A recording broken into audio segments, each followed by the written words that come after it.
E aí, gente, tudo bem com vocês?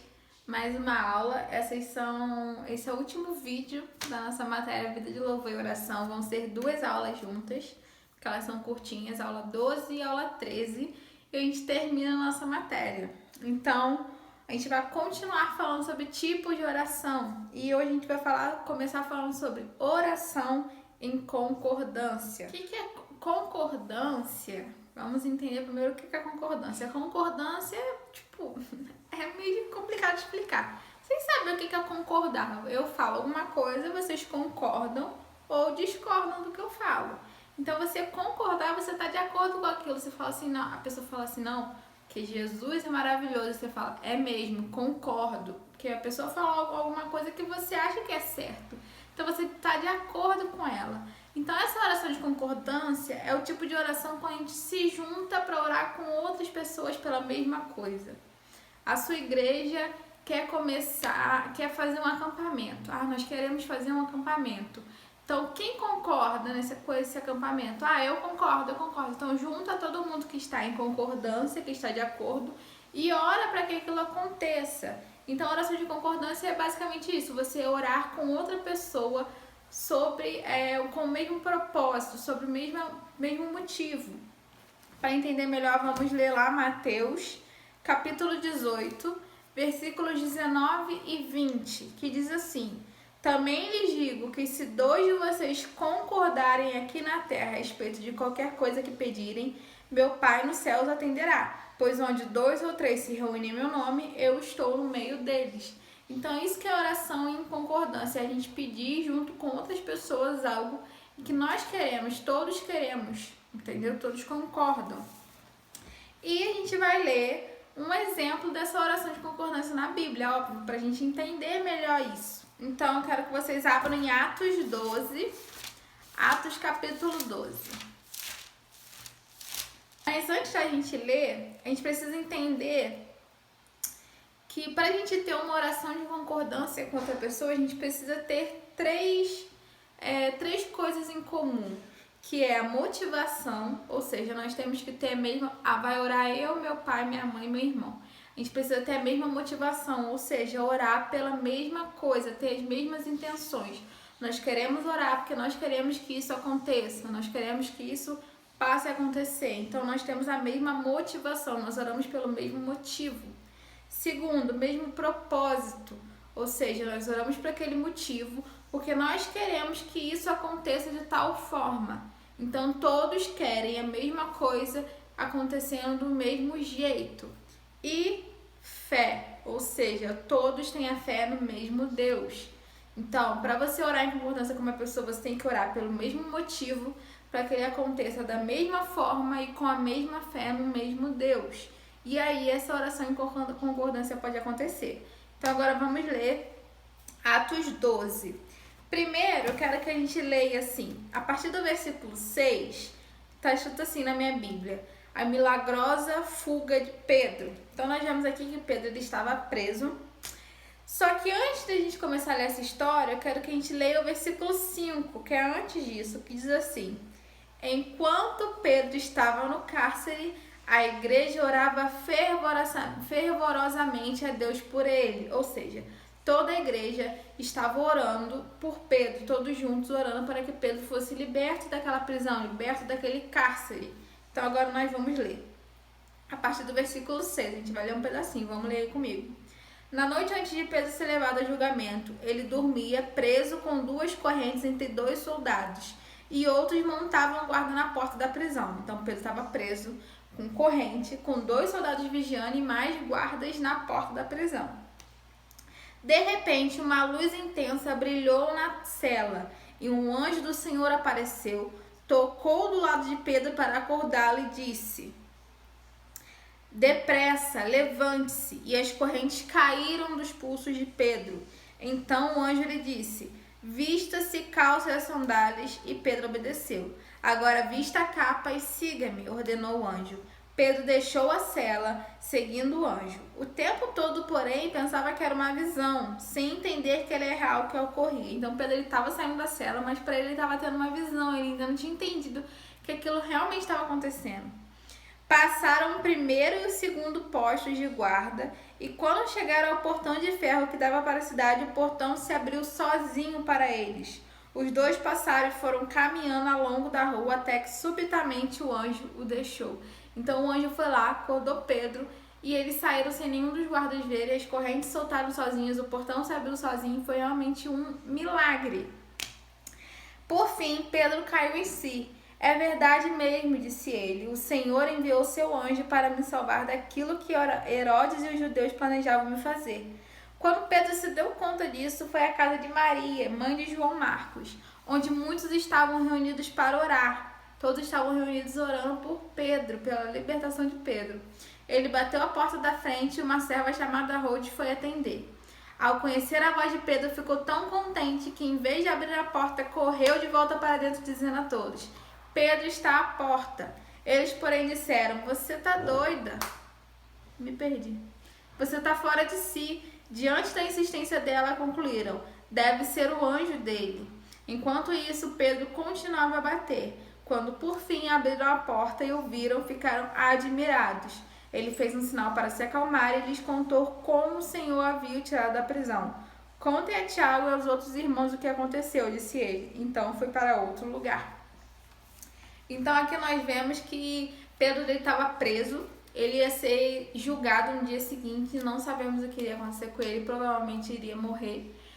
Mas um anjo do Senhor vem e liberta Pedro. Por quê? Porque a igreja estava orando em concordância, orando fervorosamente pela libertação de Pedro, e porque era vontade de Deus que Pedro fosse liberto. Então é a mesma coisa que a gente aprendeu sobre a oração de súplica. Não adianta a gente orar em concordância com algo que não é a vontade de Deus. Pode ter 2, 3, 20 orando. Se não for da vontade de Deus, não vai acontecer. Então nós vimos que por conta da oração da igreja em concordância e em acordo com a vontade de Deus, Pedro foi liberto milagrosamente. Então é isso que a gente precisa entender sobre a oração em concordância. Nós vimos essa história, Pedro foi liberto porque a igreja orava fervorosamente em concordância, porque eles queriam algo, eles queriam que algo acontecesse, eles queriam que Pedro fosse liberto. Eles tinham a mesma fé no mesmo Deus, eles tinham o mesmo objetivo, o mesmo propósito, e eles oraram por aquilo. Todos orando porque queriam que Deus libertasse Pedro. E Pedro foi liberto milagrosamente. Então, o que a gente precisa aprender sobre a oração em concordância? É você orar com outras pessoas por algo que vocês querem. Vocês querem a mesma coisa, querem que ela aconteça do mesmo jeito, da mesma forma, e tenha fé no mesmo Deus. Então vocês oram, mas oram de acordo com a palavra de Deus. Mais uma vez, não adianta orarem de acordo com aquilo que não convém, que não provém da palavra de Deus, com aquilo que não é a vontade de Deus para nós. Nós podemos orar em concordância sim, mas de acordo com a palavra, de acordo com a vontade de Deus. Então essa oração em concordância, orar com mais pessoas sobre a mesma coisa, com o mesmo propósito, pedindo ao mesmo Deus, pedindo a Deus. Então, agora continuando, que é a nossa última aula, nós vamos falar sobre mais dois tipos de oração, que é a oração de consagração e a oração de adoração. Então, vamos começar com a oração de consagração. O que significa consagrar, tia Bia? Pelo amor de Deus, quem não sabe, consagrar é você dedicar algo ou alguma pessoa a Deus. Ah, sua mãe estava grávida de você e fala para Deus: eu consagro meu filho ao Senhor, ou seja, você foi consagrado para viver os planos de Deus para sua vida. Ou você ganha, seu tio ganhou um carro, ele fala assim: eu consagro esse carro ao Senhor, ou seja, ele vai usar aquele carro para o que o Senhor quiser que ele faça, para ajudar a igreja em alguma coisa, para ajudar um irmão em alguma coisa. Aquilo está consagrado ao Senhor, você consagra algo, alguma coisa ou alguém para viver os planos de Deus, para viver de acordo com o que o Senhor quer. Isso é muito importante, porque algo que é consagrado, alguém que é consagrado, ele é consagrado porque ele é dedicado, ele é usado pelo serviço do Senhor. Então ele é usado para honrar a Deus, para glorificar a Deus, para ajudar, para revelar a Deus de alguma forma. Então quando você consagra algo ou alguém ao Senhor, você está falando: isso daqui vai ser usado para glorificar a Deus, para honrar a Deus. Ah, ganhei um celular. Eu consagro esse celular ao Senhor, ou seja, eu vou usar esse celular para glorificar e para honrar Deus. Eu vou fazer vídeos falando sobre Deus, eu vou ligar para pessoas para saber se elas estão bem, vou fazer tudo que eu puder para honrar e para glorificar a Deus através do meu celular, porque foi consagrado a Ele. Isso é consagrar. Então vamos entender o que é a oração de consagração. Diz assim, versículo 42, Jesus fala, Pai, se queres, afasta de mim este cálice, contudo, que seja feita a tua vontade e não a minha. A oração de consagração, como eu falei, consagração é a gente entregar algo para glorificar a Deus, para honrar a Deus. E para que a gente consagre algo, a gente precisa fazer essa oração, não é só simplesmente, estou consagrando isso aqui. Não, você precisa fazer uma oração. E aqui nós vemos Jesus deixando muito claro que a vida dele, ele tinha consagrado ao Senhor, ou seja, que seja feita a tua vontade, não a minha. Quando a gente entrega a nossa vida a Cristo, a gente consagra a nossa vida ao Senhor, a gente fala, Deus, a minha vida é tua, faça a tua vontade na minha vida, consagra a minha vida ao Senhor, eu consagro a minha vida para viver os teus planos, para viver a tua vontade e faça a tua vontade através de mim. E é isso que é consagrar. Quando a gente consagra a nossa vida ao Senhor, a gente faz essa oração de consagração, a gente está falando a Deus, faça a tua vontade, não a minha.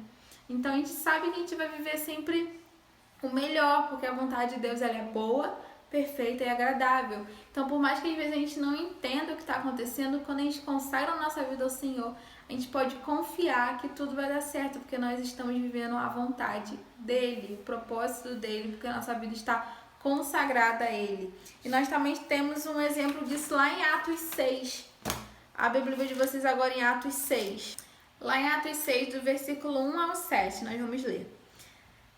Tá assim, de subtítulo na minha, não sei na de vocês. 7 homens são escolhidos para servir. À medida que o número de discípulos crescia, surgiam murmúrios de descontentamento. Os judeus de fala grega se queixavam dos de fala hebraica, dizendo que suas viúvas estavam sendo negligenciadas na distribuição diária de alimentos. Por isso, os 12 convocaram uma reunião com todos os discípulos e disseram, nós, apóstolos, devemos nos dedicar ao ensino da palavra de Deus e não à distribuição de alimentos. Sendo assim, irmãos, escolham 7 homens respeitados, cheios do espírito de sabedoria, e nós os encarregaremos desse serviço. Então, nós nos dedicaremos à oração e ao ensino da palavra. A ideia agradou a todos e escolheram Estevão, homem cheio de fé e do Espírito Santo, e também Filipe, Prócoro, Nicanor, Timão, Pármenas e Nicolau de Antioquia, que antes havia se convertido ao judaísmo. Esses 7 foram apresentados aos apóstolos, que oraram por eles e lhes impuseram a mão. Assim, a mensagem de Deus continuou a se espalhar, o número de discípulos se multiplicava em Jerusalém e muitos sacerdotes também se converteram. Então, o que a gente vê aqui? Que na igreja, a igreja estava precisando de alguém para ajudar na distribuição de alimentos das viúvas, porque os discípulos já não estavam mais dando conta. E aí eles consagram 7 outros para ajudar nessa distribuição. Então aqui a gente está vendo um exemplo dos discípulos consagrando a vida de outra pessoa. Mesmo que eu falei que às vezes seus pais consagram a sua vida. Só que a gente precisa entender sobre essa oração de consagração, principalmente, é da gente consagrar a nossa vida. Consagrar a nossa vida, consagrar as nossas coisas, consagrar o nosso dia, o nosso mês, consagrar tudo ao Senhor, para que a gente sempre viva a vontade de Deus, fazer essa oração de consagração, consagrando nossa vida totalmente a Deus, para viver os planos dele na nossa vida. Então vamos, vocês entenderam a oração de consagração certinho. Agora a gente vai aprender sobre oração de adoração. E para entender sobre oração de adoração, nós vamos ler Salmos, capítulo 100, versículo 4. Entrem por suas portas com ações de graças e em seus pátios com cânticos de louvor. Deem-lhe graças e louvem o seu nome. A oração de adoração ela é muito, muito importante, é muito boa, porque é um momento que a gente tira os nossos olhos de nós mesmos.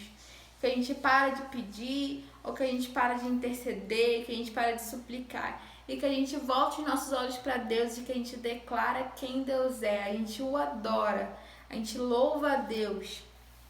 Então, na oração de adoração, a gente deixa de pedir, a gente se aproxima de Deus com um coração grato, com humildade, o coração apaixonado, grato por tudo que Deus tem feito, apaixonado por Deus.